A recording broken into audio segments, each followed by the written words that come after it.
Political Islam refers to multiple realities.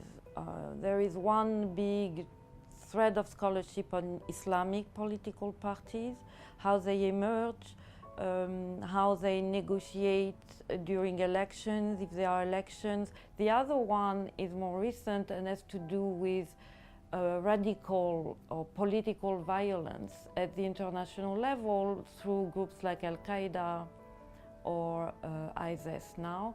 This is a kind of vast array of topics that are covered today by political Islam, with the ongoing question, is this really Islam? Is it only politics? Scholars of Islam tend to take the question seriously and look at the Islamic tradition in a sort of continuity from medieval time until now, to explain how much or how little ISIS is actually Islamic.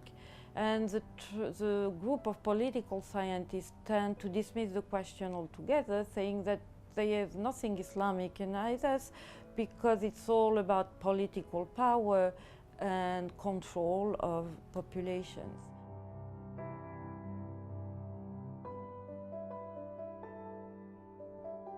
The book looked at the genealogy, historical evolution of what is political Islam, and the main point made is that we have to consider the creation of the nation state in Muslim countries as the starting point of discussion about being member of a political community and being member of the Islamic tradition. The Ummah today will be defined or is defined as a community of all Muslim believers, while in history, until the end of the Ottoman Empire, it was referring to the totality of territories under the control of the Caliph. But it meant that if I was a Greek Orthodox in Istanbul, I was part of the Ummah. So this kind of diversity, plurality was challenged by the concept of nation. And that's why you see emerging at the end of the 19th century, at the time of the decline of the Ottoman Empire, a whole kind of question, what is to be Muslim? What is to be Ottoman? Can I be Christian and Ottoman? You have all these questions coming up that didn't happen before. I think this is something that has been lost in any discussion we are having on political Islam, because we assume that the national unit is natural. It was not natural. It meant that once the elite in the Ottoman Empire got in contact with European political powers, they start discussing the legitimacy, the validity of nations, where scholars start saying, we don't want a nation based on ethnicity or language. We want a nation based on religious link. So this is where political Islam starts, actually. And usually we tend to look at Islamism as a sort of reaction against the secular state. That's not how it happens.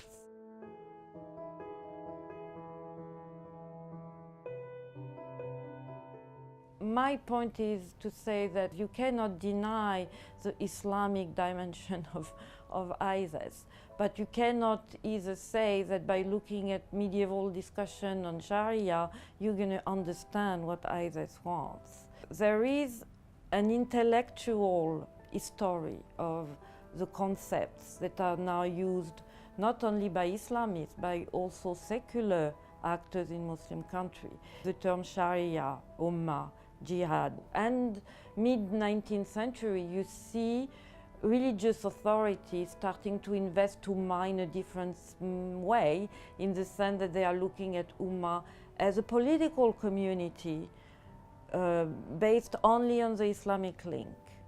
But interestingly, the secular are also doing the same. And this is where you see emerging also a connection that didn't happen before between being member of a nation and being member of Islamic tradition. Turkey is a case in point. At the end of the Ottoman Empire, Kemal Atatürk, with the agreement of the international community, defined a space that he called Turkey, with Turkish as a language and Islam as a religion. This is what the nation does. The nation was an homogenization process that was used by secular elite, including Islam, create a monist form of Islam that didn't exist before.